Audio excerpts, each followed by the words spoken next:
Fala nação, canal Soccer Fute Resenha na área novamente, galera. E hoje eu vou estar trazendo aqui um vídeo, né, do troca de passe, lembrando de deixar os créditos para Sport TV, né, onde o Pedrinho, galera, dá uma aula de tática falando sobre o nosso querido, né, o nosso Flamengo. Então, ó, confere nesse vídeo que tá top demais. Querido, protegido, amado, amante, amor, bem amado, bem querer, bem visto, bem quisto, caro, dileto, eleito e estimado. Tudo isso. Só que no Nenhuma futebol... dessas não, se cabe a encaixa no nós futebol. aqui. Porque a gente diz, o favorito é um que tem mais chance. Exatamente. Supostamente tem mais chance. A gente vai saber disso dia 29 de outubro. Só com relação a essa questão, me alongando um pouquinho, porque quando você faz a perseguição individual, a marcação individual, teoricamente, eu mexo na tua peça. Sim. Sim? Então, assim, se o PVC entrou em campo para me marcar, Se você encostar na lateral, você tira o PVC do e jogo. eu já sei que ele trabalha com marcação individual, aí o meu treinador tem que fazer, Pedrinho, você vai levar o PVC para certo setor, porque eu quero gerar espaço aqui, porque esse jogador vai ter a capacidade de se livrar desse e gerar um campo aberto. Então, eu manipulo as peças do adversário. Sem contar que quando você se livra do marcador individual, o campo está todo aberto E vai para você, desencaixando, né? porque alguém vai ter que largar o seu marcador para te marcar. Exatamente Agora, isso. o Flamengo tem se dado bem com marcação individual, como contra o Palmeiras. O Palmeiras tem feito marcação especificamente no homem do lado da bola. Não faz a perseguição individual no campo inteiro, mas faz do lado da bola.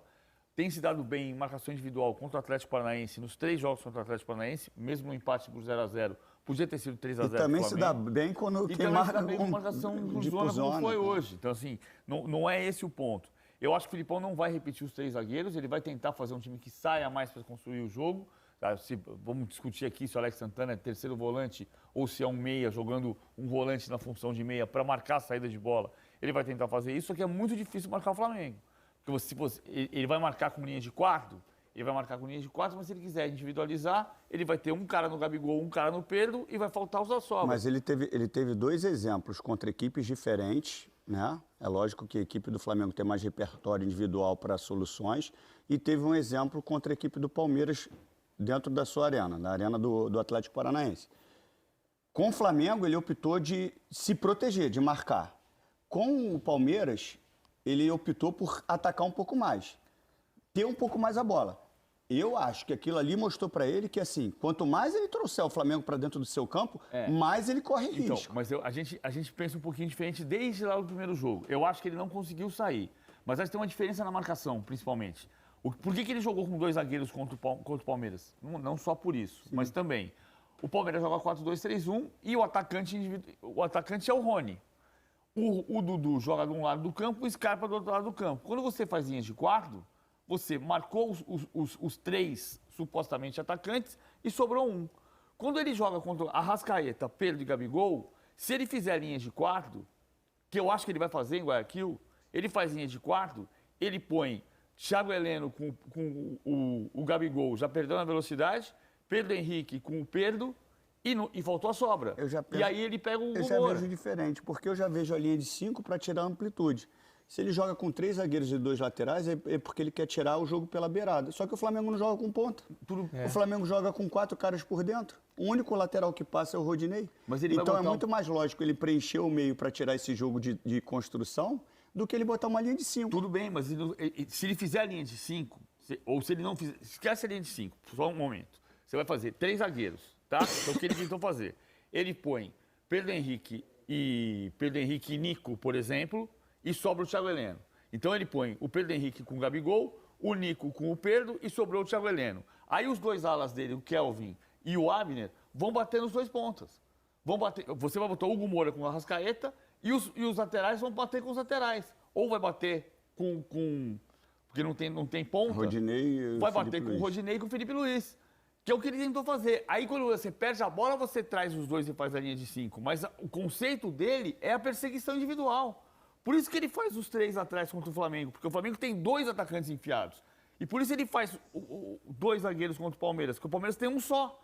Então ele gruda o Pedro Henrique no Rony, sobra o Thiago Heleno. Ele não precisa de 3. Mas a questão da perseguição dele individual, que eu acho que é quando cai no setor você tem que perseguir, não é o caso dele ele persegue o cara o tempo inteiro. Ele faz encaixe o tempo todo. O Abner, muitas vezes, vem acompanhando Qualquer jogador que caía na ponta, tipo o Rodinei caía na ponta, se o Rodinei entrasse para o meio, o Abner entra. O que vai sobrar é o Kelvin, porque o Felipe Sim, Luiz não vai descer eu acho aqui. que o adversário mexe muito com o time dele, eu acho. Não, sem dúvida nenhuma. Hoje, vamos falar do jogo de hoje mais especificamente, né? Claro que era um jogo quase que para cumprir tabela, porque o Flamengo claramente já estava classificado depois dos 4-0 que conseguiu na Argentina. Hoje, né, claramente o Dorival não pôde jogar com força máxima, porque tinha 2 zagueiros suspensos, os seus titulares, então ele jogou com o Pablo e também com o Fabrício Bruno, poupou Thiago Maia e Gabigol porque estavam pendurados com 2 cartões amarelos e não queria correr o risco de perdê-los para a decisão da Libertadores. O Flamengo hoje me pareceu mais espaçado, né, do que vinha acontecendo. Hoje lembrou até uma época do Flamengo dirigido pelo Renato, assim, né? Quando o Flamengo ia mais para trocação, né? Dava mais chances ao adversário. Aqui, claro assim. que tem a desconcentração, né, natural pelo placar que foi conseguido no primeiro jogo. Então o jogador não entra com aquela concentração total como se o jogo estivesse 0-0. Mas você acha que foi só essa circunstância ou algo mais, ô PVC? Eu acho que passou muito por aí, mas eu acho que teve espaçamento demais, sim. Talvez porque você tinha o Vidal e Everton Ribeiro que saem mais para construir o jogo, tinha a intenção de construir mais o jogo, o time roubou mais bolas na frente, o time roubou até 40 do segundo tempo, tinha 7 bolas roubadas de 16 no campo de ataque. Então você sobe a marcação, o teu volante não é o volante, porque o João Gomes jogou hoje aqui, mas ele está jogando normalmente na posição que a gente está vendo o Vidal, do lado de cá.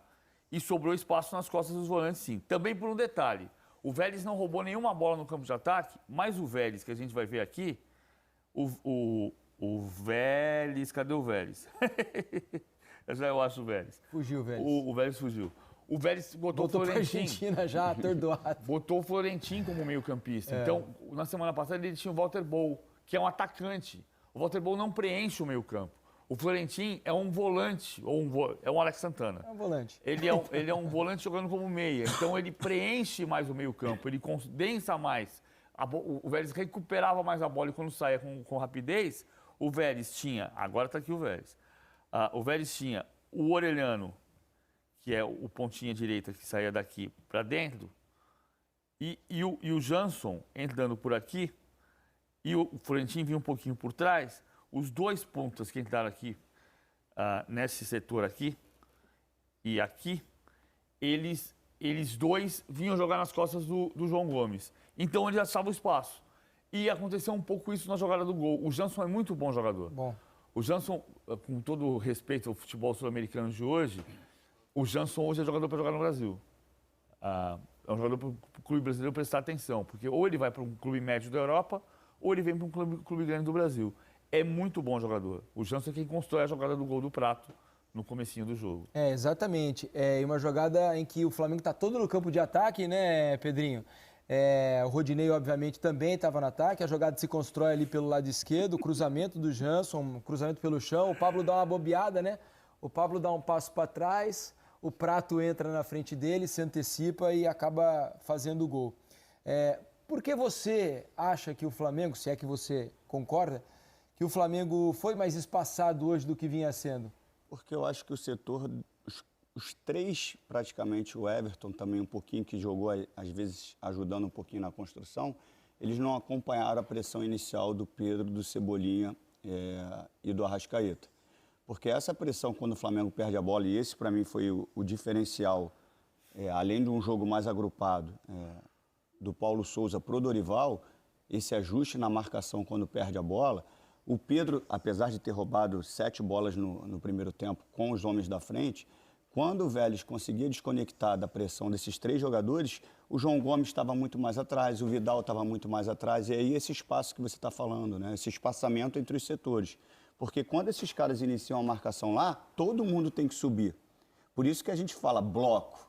Por isso que é esse termo que às vezes tem resistência de bloco, porque é um bloco que você joga. Ou com ele alto, ou com ele médio, ou com ele intermediário. É para subir e descer ou junto. Intermediário ou bloco baixo. Quando sobem 3 jogadores, não pode os jogadores de outro setor não estarem acompanhando. Se os 3 jogadores iniciaram a pressão, os outros do meio de campo pressionam e os defensores também. Quando isso não acontece, é o espaçamento. são os espaços entre os setores, que a gente fala que é os espaços que existem porque não tem compactação. E aí o Vélez teve a oportunidade em alguns momentos de sair. Nesse caso especificamente do gol, você está estruturando a tua equipe na frente. Então o Rodinei se manda por aqui, o volante se apresenta um pouco mais à frente. Se você erra um passe nessa conexão, aí está tudo bagunçado e desarrumado. E a questão ali do gol em si, né, do Pablo e da antecipação, é um lance difícil, né? Não é fácil, porque o Prato primeiro ele se descola para trás e depois ele antecipa. Nessa que ele descola para trás, o Pablo já deu uma olhadinha nele, ele saiu. Quando o Pablo volta para olhar, ele já vem e antecipa. Não é fácil ali. Olha só, um outro detalhe sobre essa... Então, galera, o vídeo de hoje foi esse. Espero que você tenha gostado, né?